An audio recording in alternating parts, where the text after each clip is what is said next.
interest rate on their credit card. And while they're focused on those things, the bigger picture is shifting underneath them. I'm not saying that to scare you. I'm saying it because I've watched this pattern repeat itself my entire life. The people who get hurt most in a recession aren't the ones who saw it coming and ignored it. They're the ones who are simply looking at the wrong things. In 2008, while the world was in full panic mode, I was busy. I deployed over $15 billion into the market during that crash, not despite the fear, because of it. When people ask me how I did that, how I stayed calm when everyone else was falling apart, my answer is always the same. I prepared before the storm. The preparation isn't complicated, but it requires you to think differently than the majority of people around you. And that's the hard part. Let me explain something important. Think of wealth like a very specific game. It has rules, clear rules. But most people were never taught what those rules are, so they play anyway. They work hard, spend freely, stress quietly, and repeat. That's not building wealth. That's a treadmill. And when a recession comes and the treadmill stops, the people who understood the game weren't on that treadmill. They built something different, something that doesn't stop when the economy does, something that actually moves faster when others slow down. I've built that kind of machine over my lifetime. And in this video, I want to show you how. There are 5 principles I've lived by through every downturn I've ever seen. They aren't complicated. They don't require a finance degree, but they will require you to think honestly about some things you might not want to look at. By the end of this, you'll have a clear, practical framework, not theory, that you can actually use starting today. But first, I want to show you why most people fail before the recession even arrives. I want to tell you about 2 people I've observed over the years. Same background, same income, same starting point. The first one, every time his salary went up, his life got bigger. Nicer car, better apartment, more dinners out, bigger vacations. From the outside, he looked successful. And honestly, he felt successful. The second person, every time her salary went up, she sat on her hands. Her lifestyle barely changed. She put the extra money somewhere quiet and waited. Now, nothing happened for a while. Both were doing fine. Then the economy softened, hours got cut. Companies started tightening up. The first person panicked. His expenses had grown to match his old income. He had almost nothing saved. He started missing payments. He sold his car for less than he paid for it. He was underwater and the water was rising. And the second person, she was calm. She was looking for undervalued real estate, looking for good companies whose stock had gone on sale. She was in a position to act while everyone else was just trying to survive. Same income, same starting point, completely different outcome. I call this the liquidity trap, and I've seen it more times than I can count. Here's what most people don't understand: lifestyle isn't wealth, lifestyle is a cost. The more your lifestyle grows, the more exposed you become when conditions change. Because conditions always change. That's not pessimism, it's just history. I've kept large amounts of cash ready my entire career, not because I didn't know what to do with it, but because I was waiting for the moment when someone who was overextended needed to sell something valuable at a price that reflected their desperation, not the actual worth of the asset. That moment comes in every recession, every single one. And I've learned that the investor with cash and patience will always outperform the investor with ideas and no options. But here's what I want you to really sit with: liquidity isn't just a financial position, it's a psychological one. When you have a real cash cushion, something you can actually live on, your thinking clears up. You stop reacting, you start seeing. And clear thinking during a recession is worth more than any stock tip, any trend, any prediction. So if I were in your position today, the first question I'd ask myself is this: if my income stopped tomorrow, how long could I last? That number tells you exactly how much risk you're carrying right now. The second principle will show you what's quietly making that number smaller every single month. Let me say something about debt that I think most people have never really absorbed. Debt isn't a balance on a screen, it isn't a monthly payment. Debt is borrowed time from your future. Every dollar you owe has already been spent, it's gone. You just haven't done the work to pay for it yet. I've seen more people fail because of leverage than almost anything else in my life. And the reason isn't that they borrowed too much in one dramatic moment. It's that the cost of debt compounds quietly every day in the background. And most people never stop to calculate what it's actually taking from them. Here's a simple example: you put $4,000 on a credit card at 22% interest. You make minimum payments. By the time that balance is gone, you've paid back over $8,500, more than double. And here's the part that most people miss entirely: that money wasn't just spent, it was stolen from your future. Every dollar going toward interest is a dollar that isn't compounding, that isn't building, that isn't working for you. I've talked about compound interest my whole life as the great wealth builder, but compound interest works just as powerfully in reverse. With debt, it compounds against you quietly, relentlessly, every single day. Now, here's why this matters so much heading into a recession. When the economy turns, income often drops. Maybe your job changes, maybe your business slows, maybe your hours get cut, your income gets smaller, but your debt doesn't get the memo. It keeps charging. Same rate, same schedule, no adjustment. So people enter a recession already behind, already bleeding from a debt they couldn't see, and then their income falls on top of it. That's not a tough stretch. That's a spiral. I've watched it happen to smart, hardworking people who simply never thought carefully about this. If I were in your position today, I'd be honest with myself about every debt I carry, not to judge myself, but to see clearly. Because the people who come out of recessions ahead are usually the ones who went in lean, not because they earned more, but because they owed less, less obligation, more freedom, more options. And what I've found is this: the less you owe, the more clearly you think. And the more clearly you think, the better you act. Which brings me to something that most people never even recognize as a financial problem.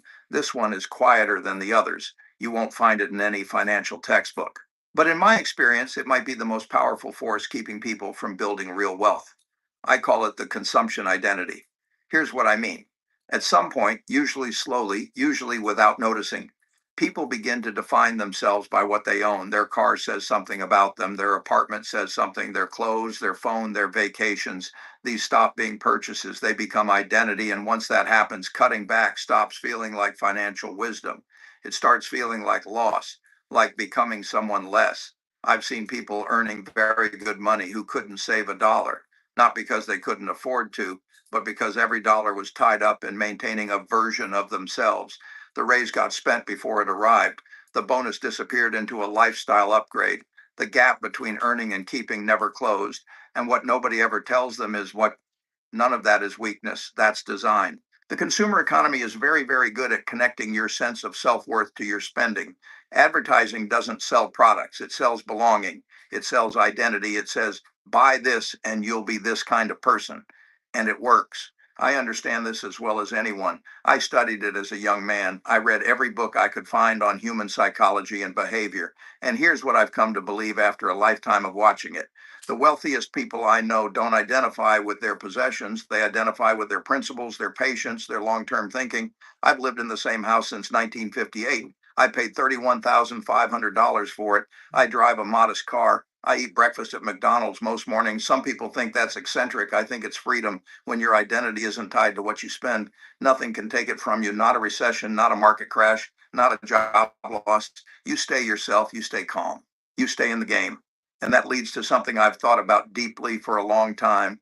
If you stripped away everything you own tomorrow, and the car, the apartment, the things you buy to feel okay, would you still know who you are? That's a serious question.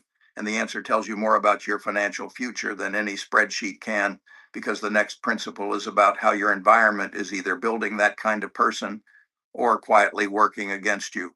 I want to talk about something that doesn't get enough credit in personal finance.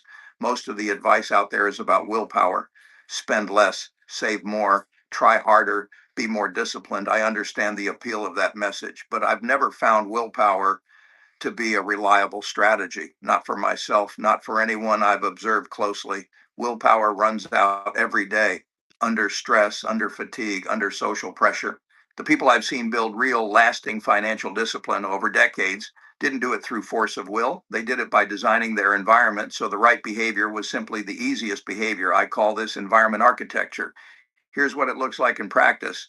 If every time you get paid, the money lands in your checking account and sits there, you'll spend it. Maybe not all at once, but gradually, naturally, without drama. It'll go. But if the day you get paid, a portion automatically moves to savings before you see it, something different happens. You adapt to what's left. Your spending adjusts downward, and the savings builds without requiring any willpower at all. The decision was made once at the system level, and then it runs on its own. That's the architecture. Now, here's the part that most people overlook: Your social environment matters just as much as your financial systems. I believe for a long time that the people you spend time with shape your financial behavior more than almost any other factor. Not because your friends are bad people, but because humans are wired to mirror the behavior of the people around them. We adjust to the norms of our group. It's natural, it's ancient. If the five people you spend the most time with spend everything they earn, you'll find reasons to do the same. If they think about the future, talk about building, take a long view, you'll naturally move in that direction. This isn't a theory. I've watched it my entire life. I was fortunate to have mentors early on, people like Benjamin Graham, who showed me what disciplined, patient thinking looked like from the inside. That changed everything about how I operated.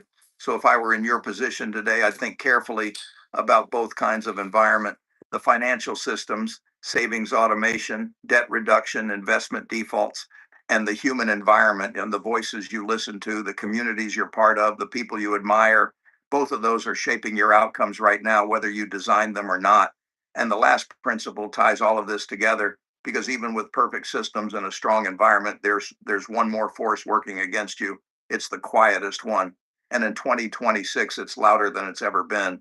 I want to describe something I think of as the attention economy tax. Here's how it works: every platform, every news channel, every app on your phone, they all have one thing in common: they profit from your attention, not from your well being, not from your financial health, from your attention. And the fastest, most reliable way to capture your attention is fear. So the news isn't just reporting what's happening, it's amplifying the most alarming version of what's happening, because alarming keeps you watching. Watching keeps the advertisers paying. I've been very deliberate throughout my life about where I direct my attention during downturns. When markets fall, the headlines get louder, the predictions get more extreme, the urgency becomes overwhelming, and people react. They sell when they should hold, they panic when they should think, they make permanent decisions based on temporary emotions. I've seen this happen in every single recession I've lived through, and in every single one, the people who reacted to the noise paid for it. Here's what I do when the noise gets loud: I turn it off. I go back to the fundamentals. What is this business actually worth? What will it be worth in 10 years? Is this a real lasting problem, or is it fear presenting itself as a problem? Most of the time, it's the second one. The market is not a weighing machine in the short term, it's a voting machine. And during recessions, it votes based on fear. But fear passes, value remains. The tax I'm describing isn't money taken from your bank account, it's something more expensive. It's clarity taken from your thinking, it's patience taken from your decision making, it's confidence taken from your judgment. And in a recession, clear thinking is the single most valuable asset you can have, more valuable than cash, more valuable than the best stock tip, because every great financial decision I've ever made came from a place of stillness, not from reacting to what everyone else was doing, from quietly asking, what do I actually know to be true here?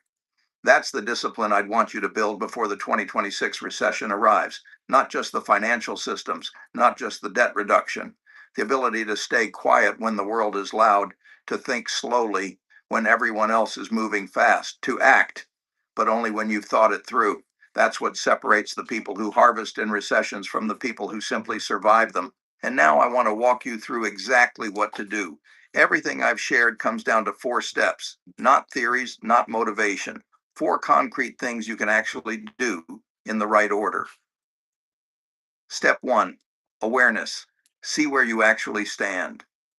The first step is the most uncomfortable, and it's the one most people skip. They have a general sense of their finances, a rough idea. They don't want to look too closely. I understand that impulse. But I've never seen a financial problem improve because someone looked away from it. This week, sit down and build the full picture.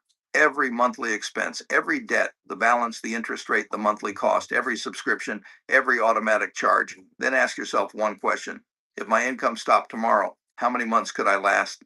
If that number is less than 6 months, that is your only priority right now. Not investing, not finding the next opportunity, not optimizing anything. Building a 6 month cash cushion is the most powerful financial move you can make before a recession, because you can't think clearly when you're desperate, and you can't be patient when you're in survival mode. The cushion buys you the one thing that matters most in a downturn: time to think. Step two: control. Align your systems with your goals. Once you can see clearly, you build. Go back to what we talked about with environment architecture. Automate your savings. Set it up so the money moves before you touch it. Automate your investment contributions if you have them. Remove friction from the things you want to do more of. Add friction to the things you want to do less of. Then go back to the consumption identity. Ask yourself honestly where spending is tied to your sense of self, not to judge it, just to see it. Because once you see it, you have a choice. Before you see it,